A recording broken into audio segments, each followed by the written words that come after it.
Surprise VP. Okay, we'll come to order. Today is the Wednesday, April 20th, 2011, regular meeting of the Glendale Planning Commission. Could we have roll call, please? Commissioner Land. Yet, Commissioner Lee. Here. Commissioner Schitz. Here. Commissioner Sayan. Here. And Chairperson Kane. Here, report regarding posting of agenda. The agenda for this meeting was posted on Wednesday, April 13th, 2011, on a bulletin board outside City Hall and on the city's website. Thank you. Would everyone please stand and join me in reciting the Pledge of Allegiance. I pledge allegiance to the flag of the United States of America and to the republic for which stands one nation, under God, indivisible, with liberty and justice for all. Approval of minutes for the April 6th, 2011 meeting. Any comments or corrections? If not, a motion, please. I move to accept the minutes from Wednesday, April 6th. Second. Motion support call. Roll, please. Commissioner Lee. Aye. Commissioner Schitz. Aye. Commissioner Sayan. Aye. And Chairperson Kane. Aye, and a vote of 4-0. The minutes of April 6, 2011 were approved without comment or communications. I have no speaker cards. We'll go on to the next agenda item, and we're going to go out of order with my fellow commissioners' blessings because we're going to continue one of the items. We're going to move to agenda item 7A, old business, tentative parcel map GLN 1625 at 2246 through 2248 Raphael Terrace. My understanding is staff is asking for continuance. That's correct. That's at the request of the applicant, and staff endorses that request. All right. Date certain? May 18th would be the date we have currently scheduled it for next hearing. Comments from commissioners? Otherwise, a motion, please, to date certain, no further advertisement. So moved. Second. A motion support call. Roll, please. Commissioner Lee. Aye. Commissioner Schitz. Aye. Commissioner Sayan. Yeah. Chairperson Kane. Aye. So tentative parcel map GLN 1625 is continued to May 18th without further notice. Now we're going to continue to go out of order, and we're going to go to new business tentative track 71552. The location is 1315 Stanley Avenue. It's APN 5645-003-055. The property owner is Stanley Funding. The applicant is Hayek Martrosian, and is a proposal to develop a new 4-unit residential condominium project on an approximately 6,895 square foot site located within the R1650 medium high density residential zone. The project is exempt from CEQA. The recommendation from staff is that the tentative tract map be approved, subject to the State Subdivision Map Act, Chapters 16.32, final maps, and 16.16, new condominiums, of Title 16 of the Glendale Municipal Code, and the conditions in the attached motion. Staff overview, please. Thank you. Good evening, Chairman Kane and Commissioners. As you stated, the next item for your consideration is located at 1315 Stanley Avenue. The property is zoned R1650. The subject property is surrounded by properties of the same zoning designation and is bounded by Chevy Chase Drive and Verdugo Road. This neighborhood is comprised of both single-family homes as well as multi-family buildings. The proposal is to develop a new 2-story, 4-unit residential condominium in a townhouse-style configuration. The project was approved by the Design Review Board on October 19, 2006, and the building permit was issued on August 27, 2007. The building was originally approved as a 4-unit apartment building, and it is under construction. Specifically, the semi-subterranean garage is being built as we speak. The subject site is rectangular in shape and encompasses 6,895 square feet. It is flat. Based on the lot size and zoning designation of the subject lot, the proposed 4-unit is the maximum density permitted by the zoning code. Each unit will provide 3 bedrooms, ranging from 1,525 square feet to 1,697 square feet of livable space. A total of 11 parking spaces will be located in a semi-subterranean parking, one of which is required to be a guest parking space. The project will meet all areas of the zoning codes in regards to density, landscape, common open space, private open space, and parking requirements. Given that the project is consistent with both the zoning code and the general plan element, staff recommends approval of tentative track number 71552 with 37 conditions. And that concludes my presentations. And the applicants, as well as the owner's agents are here as well. Okay. Comments from the commission at this time for staff? Seeing none. All right, we'll continue with the public hearing portion. Everyone that's given me a card is basically directly associated with the project, so you will en masse have 15 minutes to present your case or your discussion points on the tentative track map. Mr. Martirosian, did you want to start, or Ms. Upermium? All right. Mr. Chair, members of the Planning Commission, good afternoon. Shoik Yepremian Consulting. I'm here to speak on behalf of the property owner developer Stanley Funding, LLC. Staff covered the project details, and as you know, the project was approved as a 4-unit apartment building with 11 parking spaces back in 2007. The proposal today is to convert the approved apartment building, you have the plans behind you, to a condominium project in compliance with the State Subdivision Map Act and local laws. The subject site, 1315 Stanley Avenue, is located between Vertigo Road and Chevy Chase Drive, and as staff indicated, it's in R1650 medium-high density residential zone. The surrounding properties are also in R1650 zone and mostly developed by multifamily development. There are few single-family houses to the south of the subject property.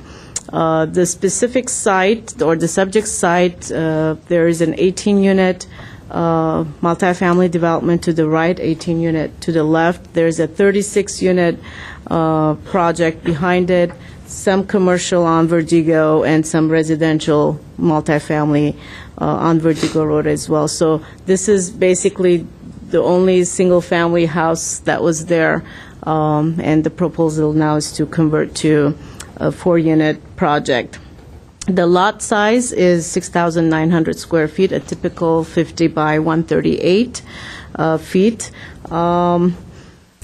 If you look at the plans for this project, you can see that the project exceeds above and beyond the Glendale's requirement for common outdoor space, private outdoor space, landscaping requirements, and they even add recreational amenities that's not required by city laws.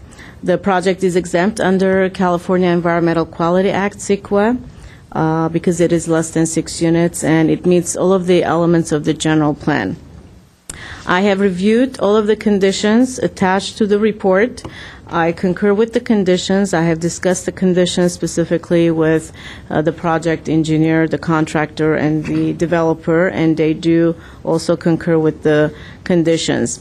And therefore, we're pleased that staff is recommending approval for this project, and that you also approve this 4-unit project as a condominium project. It will provide the necessary units in the community, and being a condominium project, it will increase the opportunity, of course, for home ownership in the city. So that concludes my presentation, and I do have Haik Martirosian, who's the project engineer and the contractor on the project. All right, thank you. Thank you. Any questions at this moment for the speaker? I just have Mr. Lee? one question. Because I did not see your previously approved, apartment building design, and it was already approved by Design Review Board. Has anything changed from that design to this design? I asked the engineer, apparently not. It's the same project. Okay. And of course, there are some conditions that they have to comply as part of the condominium subdivision approval. So it's the same square footage? Right, same square footage. Otherwise, the project, if staff determined that it's different than 2006 approval, perhaps it needed to go back to design review, but it hasn't been to design review. Thank you. yet. Thank you. Thank you. Who'd like to speak next? Good afternoon, Commissioners. My name is Haik Martirosian. I'm tract engineer. I don't have much to add, just rephrase what Ms. Yepremian said. We are in compliance with zoning and city municipal codes, and we concur with the staff recommendation, and we will comply with all the conditions in front of us. And we are asking for your blessing. Thank you. Questions for the speaker? Seeing none. Thank you. I do have another speaker card. Did you wish to speak or only if required? All right, so you'll decline. All right. Closing remarks from staff? I have none, Chairman Kane. All right. Questions from the commission? Mr. Yusayan? It's supposed to be half parking per 3-bedroom unit? Yes. A half guest parking? No, per the zoning code, for a 3-bedroom unit, it is required to provide 2.5 parking spaces. Right. Realistically, you can't assign a half parking space to a unit, so it's up to the developer to really divide that up, and one of the unit will actually have more parking space than the other. So that would have to be an agreement between. So the 2.5, the 0.5 is the guest, right? No, it's No. 2.5 plus a quarter per unit. For The guest Guest is parking quarter. is one okay. space for every 4 unit. So Okay. in this case, 1 is the minimum number required for guest parking. So they're right at the parking requirement. Okay, I got it.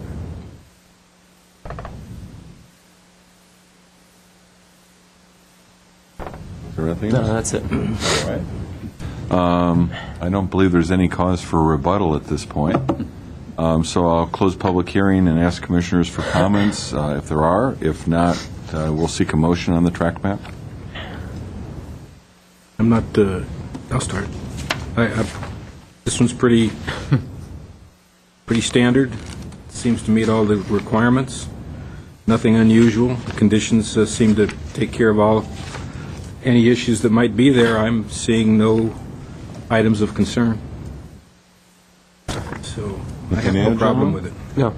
All right. You basically echoed my feelings as well, Mr. Sheets. Do we have a motion? Okay, I will do that. I could do it. You have it there? Go ahead. I have it. You got your handy dandy. I move that upon consideration of tentative tract number 71552, and after reviewing the records, files, reports, and all documentary evidence submitted with regard to said tentative tract, that tentative tract number 71552 is hereby approved, subject to compliance with the State Subdivision Map Act, Chapter 16.16, I'm losing my voice, and 16.32 of Title 16 of Glendale Municipal Code, Title 30 of the Glendale Municipal Code, and the 37 additional conditions listed below. And the Planning Commission hereby makes each and all of the following finding of facts. I second. The motion, support, call roll, please. Commissioner Lee, Aye. Commissioner Sheets, Aye. Commissioner Yusayan, Yeah, aye. Sorry. and Chairman Kane. Aye, and a vote of 4-0. The Planning Commission has approved tentative tract number 71552. Now, gentlemen, the last item of business we have is a standards variance case that we continued for the purpose of staff making findings. And given that we had a split decision underway, I would very much like to have all of our commissioner members here for the vote.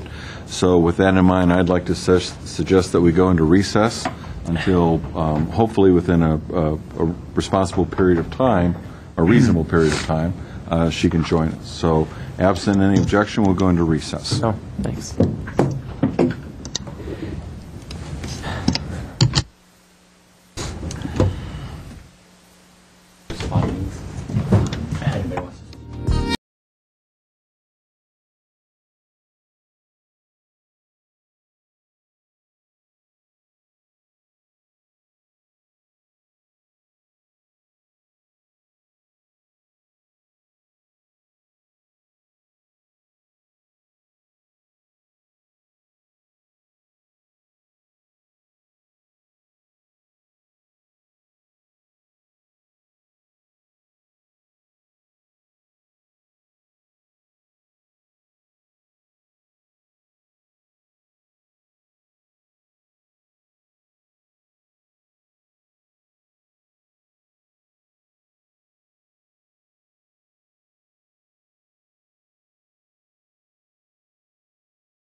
Okay, back to order.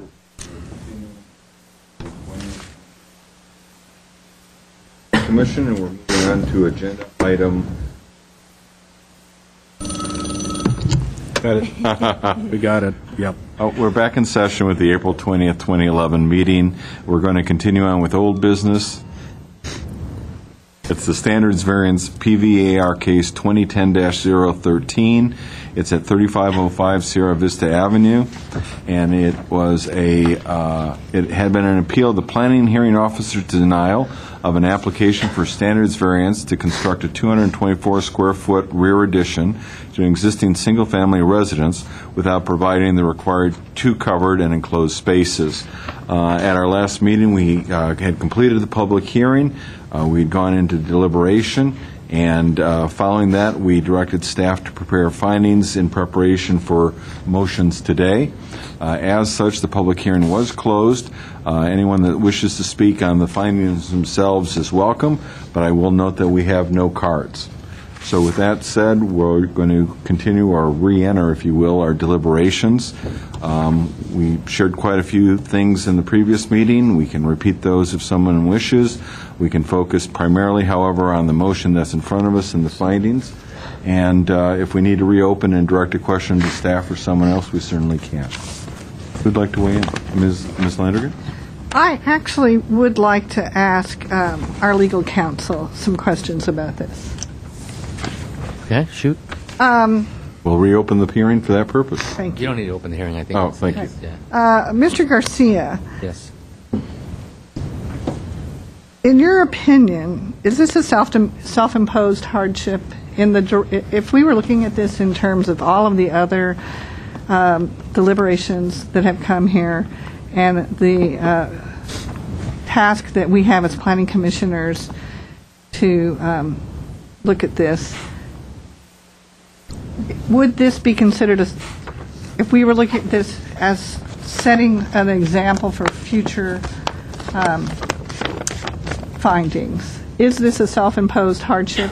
In what sense?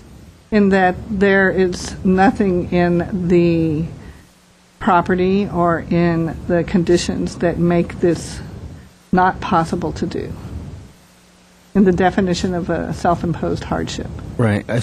In the traditional definition of self-imposed hardship is where, or at least in the cases where you have a clear record where someone acquires a property knowing there are specific regulations in place and you just don't want to comply with them for one reason or another.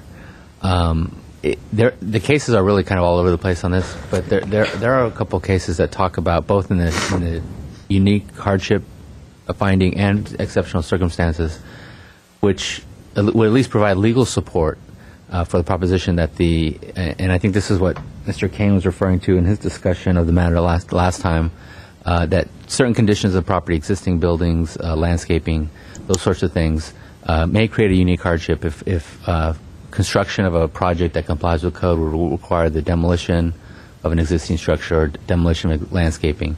You legally are entitled to rely on those particular circumstances to make those findings, whether you want to, whether you think that's good, that's consistent with the goals of the zoning ordinance, is left to your discretion. But I think legally speaking, I don't think a court would be able to overturn it if you made that determination as a commission, and assuming there was a challenge. So that's, I can only tell you what the law would permit. I can't tell you whether this is appropriate or not.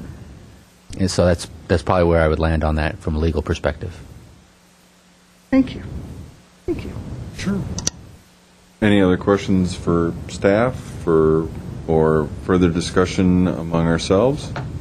Would someone like to, I don't mean to rush the discussion, but if we're prepared to make a motion, we do have findings. If someone would like to make that, let's proceed.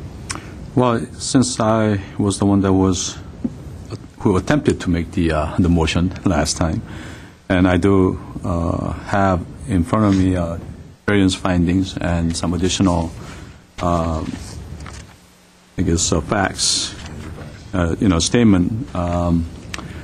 I will go ahead and make the motion.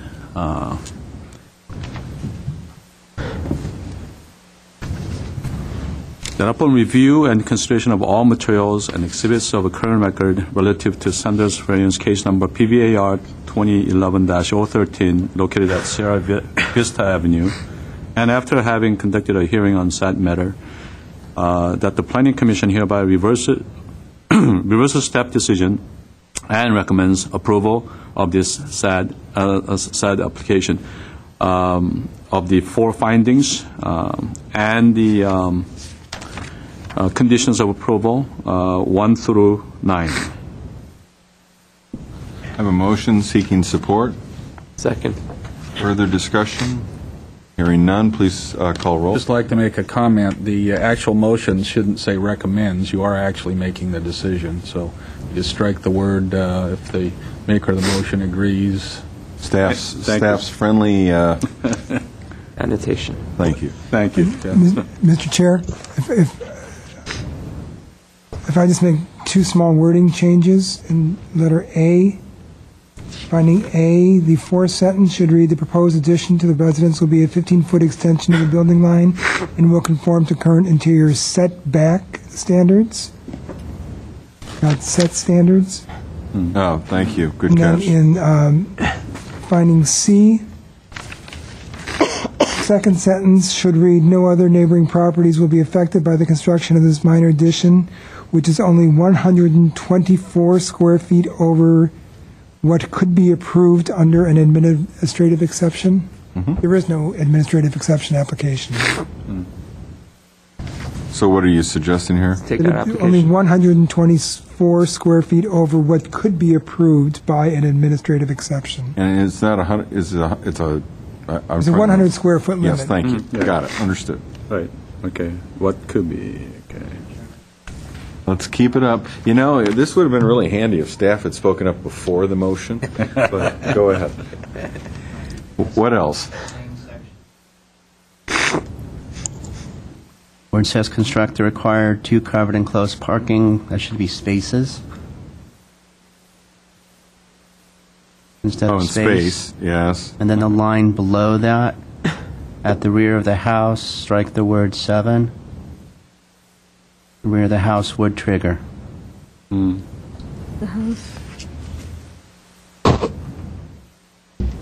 Might as well put a period behind residences too at the end.